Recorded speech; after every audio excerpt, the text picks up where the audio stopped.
আসসালামু আলাইকুম। Cooking studio by হাফসামিম আপনাদের সবাইকে ওয়েলকাম জানাচ্ছি। আশা করছি সবাই ভালো আছেন। আজকে তৈরি করেছি মিট বক্স। মিট বক্স খেতে আর বাইরে যেতে হবে না, আপনারা কিন্তু খুব সহজে বাসায় মিট বক্স তৈরি করতে পারবেন। আর তার সাথে থাকছে আপনারা কিভাবে মিট বক্সের সস তৈরি করবেন তারই থাকছে সম্পূর্ণ ফুল ট্রিক্স এন্ড টিপস, যেটা ফলো করে কিন্তু আপনারাও কিন্তু খুব সহজে বাসায় মিট বক্সের সস তৈরি করতে পারবেন। মিট বক্স তৈরি করার জন্য 400 গ্রাম চিকেন লম্বা করে কাট করে নিয়েছি।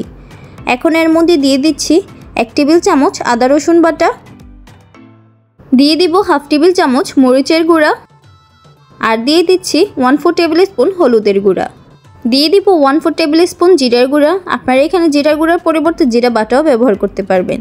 দিয়ে দিচ্ছি স্বাদমতো লবণ। এখন এর মধ্যে দিয়ে দিচ্ছি একটা ডিম।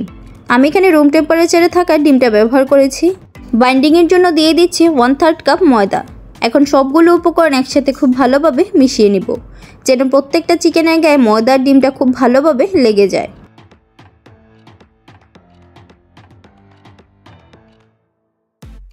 চিকেনটাকে ভালোভাবে ম্যারিনেশন করে নিয়েছি। এখন এই চিকেনটাকে আধা ঘন্টার জন্য রেস্টে রেখে দিব।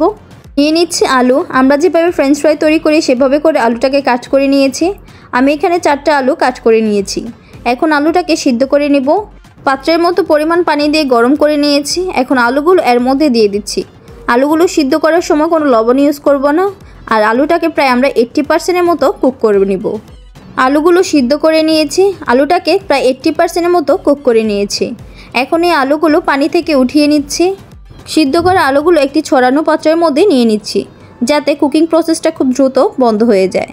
আলুটা গরম থাকা অবস্থায় এর মধ্যে দিয়ে দিচ্ছি 1 টেবিল চামচ মরিচের গুঁড়া, আর দিয়ে দিচ্ছি স্বাদমতো লবণ। এখন এর মধ্যে দিয়ে দিচ্ছি 1/4 কাপ ময়দা। এখন আলুর সাথে ময়দা আর মরিচটাকে খুব ভালোভাবে মিশিয়ে নিব। গরম অবস্থায় আলুর সাথে মশলাটা মেশানোর কারণ হচ্ছে যেন আলুর গায়ে প্রত্যেকটা মশলা খুব ভালোভাবে মিশে যেতে পারে, সেই জন্যই গরম অবস্থায় আলুর সাথে মশলাটাকে খুব ভালোভাবে মেশাতে হবে। আলুর সাথে মশলাটাকে খুব ভালোভাবে মিশিয়ে নিয়েছি। এখন কেটে নিব সসেস। আমি এখানে 3টে সসেস নিয়েছি। এখন এই সসেসটাকে ছোট ছোট করে কেটে নিব।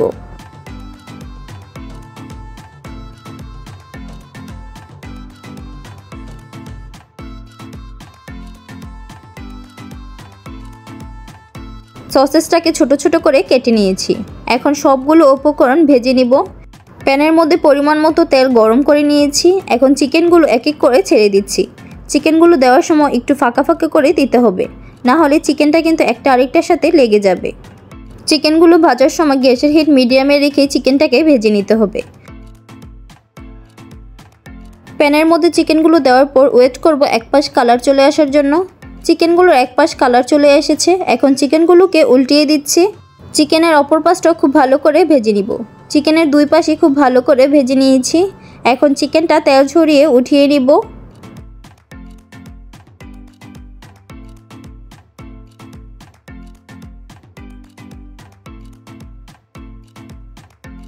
সেমভাবে করে বাকি চিকেনগুলোকেও খুব ভালো করে ভেজে নিব।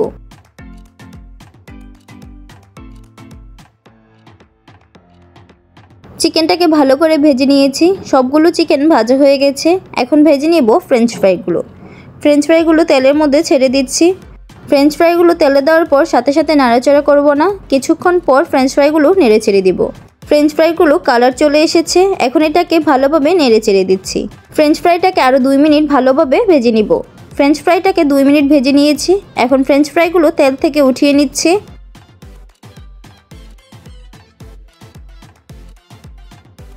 সবগুলো ফ্রেঞ্চ ফ্রাই ভেজে নিয়েছি। এখন ভেজে নেব সসেস।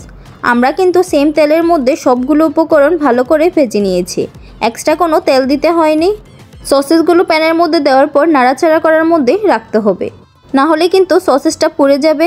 এই পর্যায়ে কিন্তু তেলটা অনেকটা পরিমাণ গরম আছে। আর সসেসটাকে 1 মিনিটের মতো ভেজে নিলেই কিন্তু সসেসটা ভাজা কমপ্লিট হয়ে যাবে।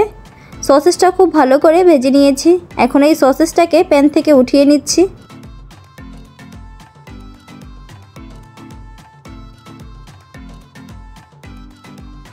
সবগুলো সসেস ভালোভাবে ভেজে নিয়েছি।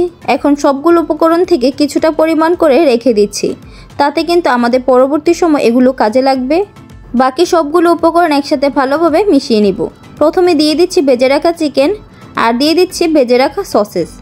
এখন আমরা সসটা তৈরি করে নেব। দিয়ে দিচ্ছি প্রথমে 2 টেবিল চামচ মেয়োনিজ। এখন এর মধ্যে দিয়ে দিচ্ছি 2 টেবিল চামচ টমেটো সস আর দিয়ে দিচ্ছি 1 টেবিল চামচ চিলি সস। এখন এই সবগুলো উপকরণ একসাথে খুব ভালোভাবে মিশিয়ে নিব। মেয়োনিজের রেসিপিটা কিন্তু আমার শর্টে আপলোড করা আছে, আপনারা কিন্তু ওইখান থেকে দেখে আসতে পারেন। সসের সাথে খুব ভালোভাবে মিশিয়ে নিচ্ছি। এখানে আরও মনে হচ্ছে কিছুটা পরিমাণ মেয়োনিজ আর টমেটো সস লাগবে। আরও দিয়ে দিচ্ছি 1 টেবিল চামচ মেয়োনিজ আর দিয়ে দিচ্ছি 1 টেবিল চামচ টমেটো সস। আমার এখানে টোটাল 3 টেবিল চামচ মেয়োনিজ আর 3 টেবিল চামচ টমেটো সস লেগেছে। এখন সবগুলো উপকরণ একসাথে খুব ভালোভাবে মিশিয়ে নিচ্ছি। সবগুলো উপকরণ একসাথে মিশিয়ে নিয়েছি। তৈরি হয়ে গেল আমাদের মিট বক্স। এখন মিট বক্সটাকে পরিবেশন করে নিব। একটি বাটির মধ্যে আমরা যে উপকরণগুলো মিশিয়ে রেখেছিলাম সেটা প্রথমে দিয়ে দিচ্ছি। এখন এর উপরে দিয়ে দিচ্ছি ফ্রেঞ্চ ফ্রাই।